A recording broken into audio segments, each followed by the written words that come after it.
Service commission से related है, तो ये हम देखेंगे। देखिए, अगर आप इंडियन आर्मी को ज्वाइन करना चाहते हो एज ए ऑफिसर और आपने एनसीसी सी सर्टिफिकेट लिया हुआ है और आपने ग्रेजुएशन की हुई है 50% मार्क्स के साथ में मिनिमम, तो और आप और भी कुछ क्राइटेरिया फुलफिल करते हो तो आप जो है इस फॉर्म को भर सकते हो। देखिए, short service commission Indian army हो या दो चीजें होती है, एक तो परमानेंट होता है और एक होता है शॉर्ट सर्विस कमीशन। तो शॉर्ट सर्विस कमीशन के अंदर आप इंडियन आर्मी के अंदर मैक्सिमम 14 साल सर्व कर सकते हो, और वो अलग कंडीशन हो सकती है कि आपको परमानेंटली कन्वर्ट किया जा सकता है, लेकिन वो दूसरी सिचुएशन होती है तो हम उस पर बात नहीं करते। अब देखिए यहाँ पर कौन कौन अप्लाई कर सकता है। तो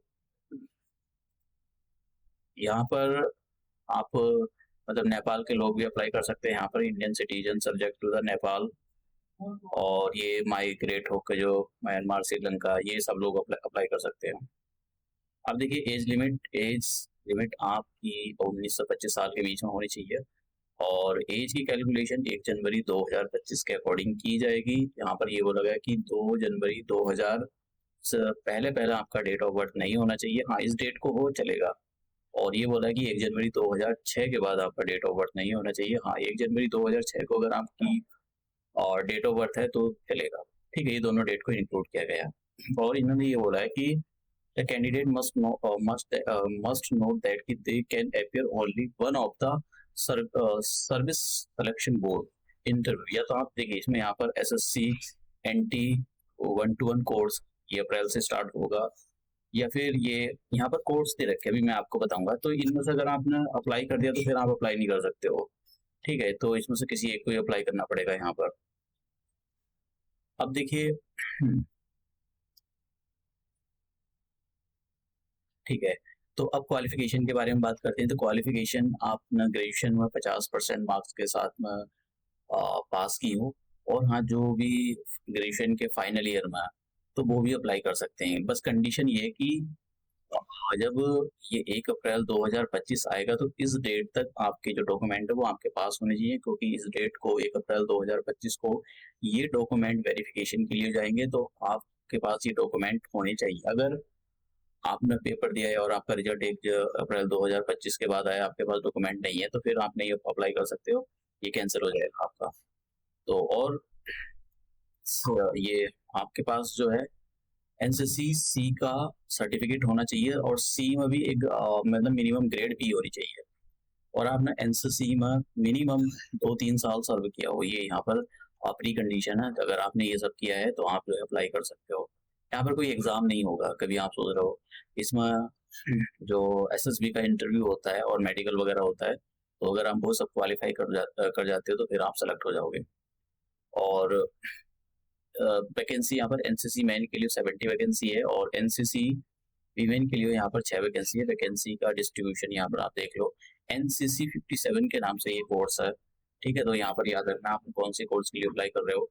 देखिए, ये जो शॉर्ट सर्विस कमीशन होता है इसमें 14 साल के लिए सर्व कराते हैं ये, और 14 साल में भी इन्होंने डिस्ट्रीब्यूट किया हुआ है कि पहले 10 साल सर्व कराएंगे, और 4 साल आपका जो एक्सटेंड करना है वो डिपेंड करता है कि क्या आप 4 साल और सर्व कर सकते हो या आप उस लायक हो या नहीं हो, तभी आपको बढ़ाया जा सकता है। अगर नहीं हो तो फिर नहीं किया जा सकता है, आपको आगे बढ़ाया जा सकता है। एक और बात कि 10 साल के बाद चेक किया जाएगा क्या आपको परमानेंट कमीशन में इन्वॉल्व किया जाए या ना किया जाए। वो अलग बहुत सारी इन्होंने बोला है कि कंडीशन, टर्म्स और कंडीशन जो बदलती रहती है, तो आम इसका मतलब ये है कि आप परमानेंट कमीशन में भी कन्वर्ट हो सकते हो। ठीक है, और सपोज करो आपको पूरी तरह से फिट हो कि परमानेंट कमीशन में आप कन्वर्ट हो सकते हो, तो और 10 साल के बाद ये चेक होगा आपका। 10 साल जब आप सर्व कर जाओगे उसके बाद में ये सारा चीजें होता है, सारा पूरा वेरिफिकेशन होता है। उसके बाद में अगर सपोज करो आप नहीं जो है छोड़ना चाहते हो तो आप छोड़ सकते हो, ऐसा कुछ नहीं होता है। ऐसा मतलब 6 मंथ की यहाँ पर जिन्होंने बोला है कि ट्रेनिंग होगी। और कहाँ पर होगी आपकी ट्रेनिंग, ये ट्रेनिंग आपकी होगी और ये चेन्नई में होगी, ट्रेनिंग एकेडमी चेन्नई में होगी आपकी ये ट्रेनिंग। अब बात करते हैं यहाँ पर कि जैसे क्योंकि ये ट्रेनिंग होती है, क्यों यहाँ पर जो है आपको डिफेंस मैनेजमेंट स्ट्रेटेजिक जो है उसके बारे में बताया जाता है, तो उसके लिए आपको पोस्ट ग्रेजुएट का डिप्लोमा मिलेगा यूनिवर्सिटी ऑफ मद्रास से।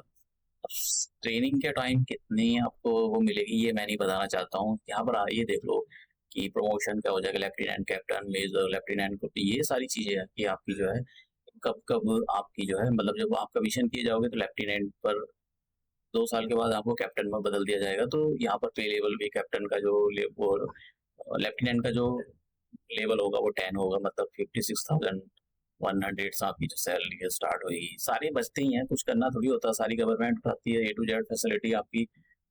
अगर आप अपनी साइड से कुछ खर्च करना चाहते हो तो उसमें तब कर सकते हो, अदरवाइज पूरा बचता है। फिर कैप्टन बन जाओगे 61,000, मेजर बन जाओगे तो 70,000 के अप्रोक्सीमेट मिलेगी। मतलब ये सैलरी मैटर नहीं करती है, मैटर करता है कि आप कहाँ सर्व कर रहे हो। ये बहुत जरूरी है कि क्योंकि लोगों का सपना होता है यहाँ पर इसमें जाना। अब यहाँ पर ये क्या अलाउंसेस कितने क्या दे रखे हैं, तो इसके बारे में मैं बात नहीं करूंगा। अब ये मैं आपको दिखा देता हूँ कैसे अप्लाई करना है आपको। हाँ, यहाँ पर एक और चीज कि आप तभी अप्लाई कर सकते हो या तो आपके पास आधार हो या फिर आपके पास 10th क्लास का सर्टिफिकेट हो, तभी आप अप्लाई कर सकते हो। आधार कार्ड और क्लास 10 सर्टिफिकेट इज मैंडेटरी, समझ गया ना। तो ये मैंडेटरी। अब चलते हैं कैसे अप्लाई करना है। तो सबसे पहले आपको अपने ब्राउजर पर ज्वाइंट इंडियन आर्मी डाल देना है, और ये जो ज्वाइंट इंडियन आर्मी .nice.in इस पर क्लिक करना है आपको। और इस टाइप का जैसे आप क्लिक करोगे तो इमीडिएटली आपके सामने वेबसाइट खुल जाएगी। और देखिए यहाँ पर ये इधर कॉर्नर मारा होगा स्पेशल एंट्री, तो व्यू ऑल पर क्लिक कर देना है। तो आपको ये जो है ना, यहाँ पर 11 जुलाई को इसको रिलीज किया गया था, तो यहाँ पर क्लिक कर लो आप किसी पर भी। जैसे आपको PDF डाउनलोड करना है तो इस पर क्लिक कर दो और इस पर क्लिक कर सकते हो आप। अब देखिए अप्लाई कैसे करना है आपको। तो पहले तो आपको रजिस्टर करना पड़ेगा। ये तो आप PDF कर ही लोगे, और पहले मैं बता देता हूँ कि आपको कैसे अप्लाई करना है। देखिए आपको रजिस्टर पर पहले अपने आप को रजिस्टर करना होगा। तो रजिस्टर करने के लिए ये यहाँ पर सारी इन्फॉर्मेशन आपके सामने आ जाएगी। उसके बाद में आप कंटिन्यू करो। कंटिन्यू के बाद में ये यहाँ पर आधार, इन्रोलमेंट नंबर, आधार से आप आधार होगा आपके पास तो आप उससे जो है नन भी बोल रखा है, इसमें तो कुछ नहीं है, लेकिन हो सकता है कुछ और दूसरा सर्टिफिकेट ले यहाँ पर। ठीक है, only as per the matric certification, अच्छा आपका नाम जो है, तो आप किसी से भी ये जो है ये फॉर्म भर सकते हो। तो आधार कार्ड के हिसाब से भर सकते हो यहाँ पर आप। तो आधार की ये सारी इन्फॉर्मेशन आपको फिल करके सबमिट कर देना है, और फिर जो भी होगा आपको लॉग इन करके अपना जो है फॉर्म है सबमिट कर देना है। तो ये था इसमें, मतलब और तो कुछ नहीं है इसके अंदर। जो मेन इन्फॉर्मेशन थी मैंने आपको दे दी।